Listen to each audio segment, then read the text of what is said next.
building an indie business in the center of venture capital. I am Alex Edmonds. People on the internet call me Supreme Rumham, and this is the Building an Indie Business podcast recorded in the Indie Business Studio. Alright, so this episode is what happens when you get hit by a Google update. So wannadog.com got hit by the Google update in October that took effect in November, and I didn't notice until March. I just kind of noticed that the traffic was going down bit by bit, and I kind of really just thought it was Google just trying to figure out where to put my website, right?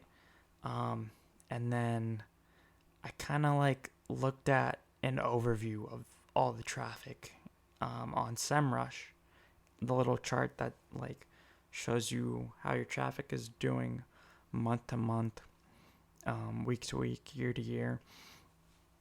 And I noticed that in November, the traffic just started going down, and I kind of figured it's the Google update. I was looking at what happened in November, and it was Google had a huge update, and I guess I kind of got hit by it because because something was wrong with my website, and so I had to figure out what was wrong and fix that. So this is basically what you do when Google hits your website. And this is exactly why I started wannadog.com, because I've never run into this issue before, right? So now I have, and now I'm gonna be able to work my way through this issue, and then when I have a client, I know exactly what to do when my client's website is hit by a Google update. So I did a bunch of reading, and all the things I was reading said to run an audit, and so I ran an Ahrefs audit, and I didn't notice anything. But here's what you would want to look for. Basically, you want to look for anything technical. Maybe there's something on your website that changed, and that's why you were hit by the update. So you want to look for, maybe 404 pages popped up. You made some changes, and Google didn't like that.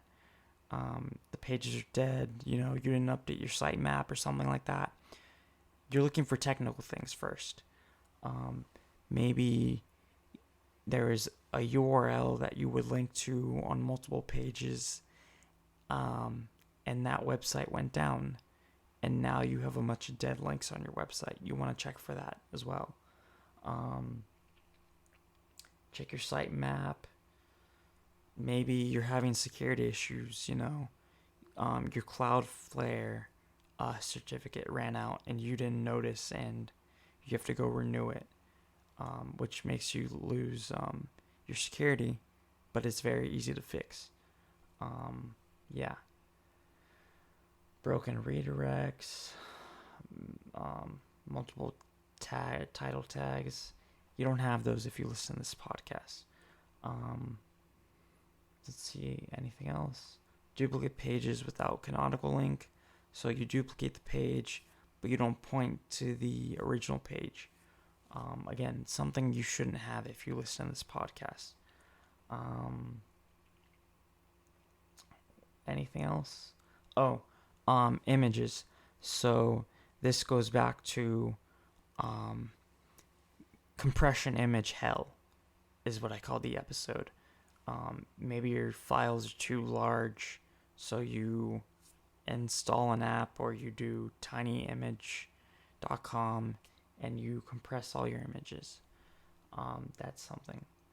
So if you can't find anything technical on your website, you want to go out. Maybe um, maybe a website that had a high domain authority was linking to your page, right?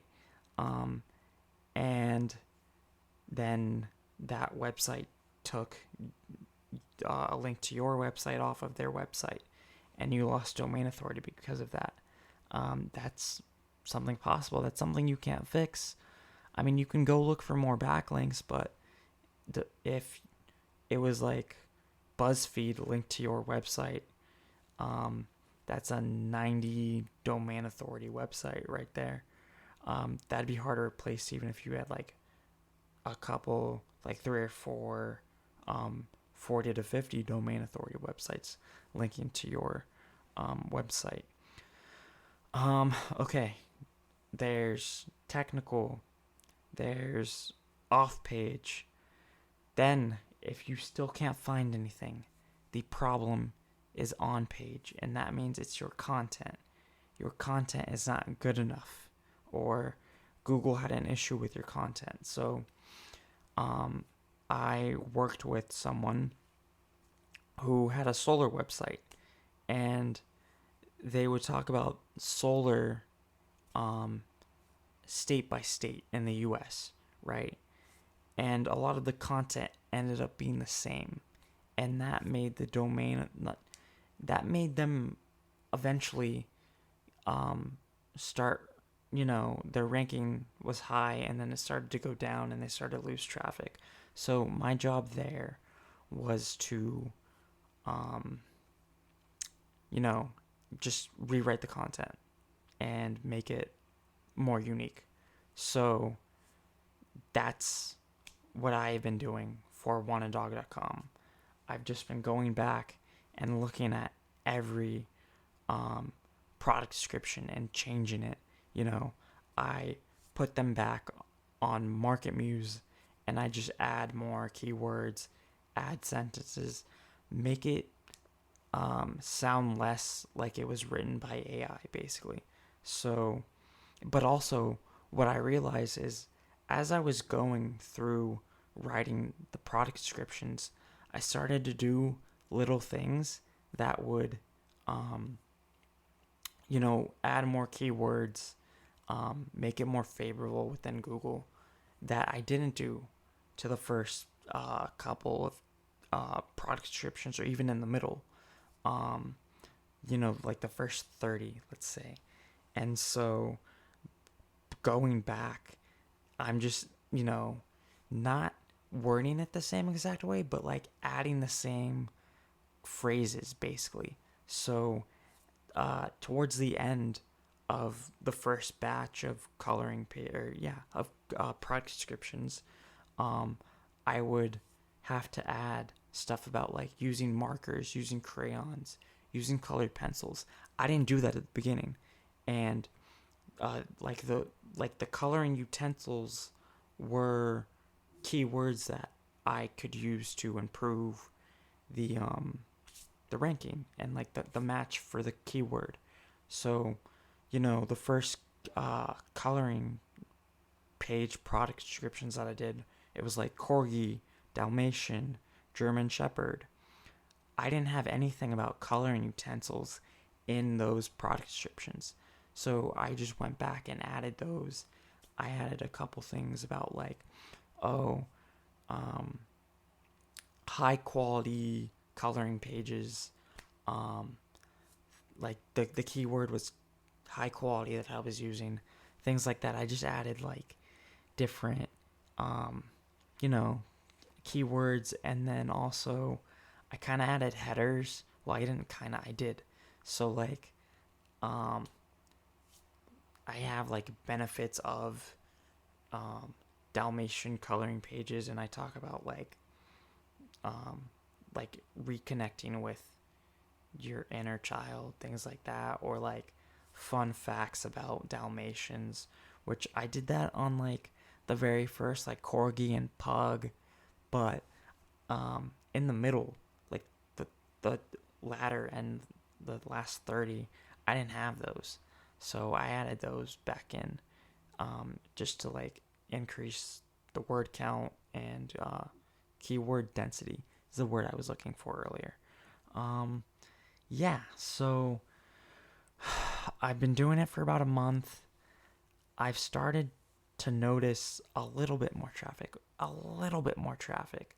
Um, so I was getting like 10 to 12 people looking at the website in November, and now in um, late March, early April, I'm starting to get like, oh, two or three more people, or 2 to 3 people looking at the website, which is a lot. When I went from 12 to 15, all the way down to 0 in like January and February. So, 2 to 3 is a lot.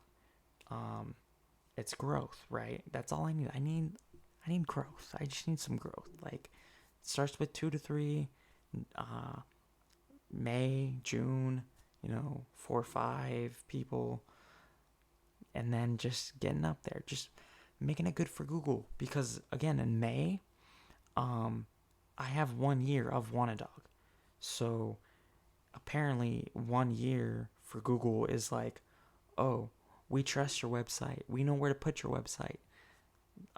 Just give us good content, and we will uh, increase your traffic. So I'm just trying to get it all good for like that time, that 1 year period. But I'm not expecting it to be like, oh, May 25th, the first day you added the website to Google, like your traffic's going to skyrocket. I know it's going to take like 2 or 3 months after that. So I'm just trying to get the website good for those 2 to 3 months when Google's like, okay, um, it's it's it's good. Like, we'll skyrocket your traffic. And then also, um, one benefit of this Google update hitting me is that instead of working on new pages, I'm just re-indexing old pages. So I'm just updating these pages, and it's pages that Google already knows. So it makes it a little bit quicker to be re-indexed, and Google to decide like, oh, this page is updated.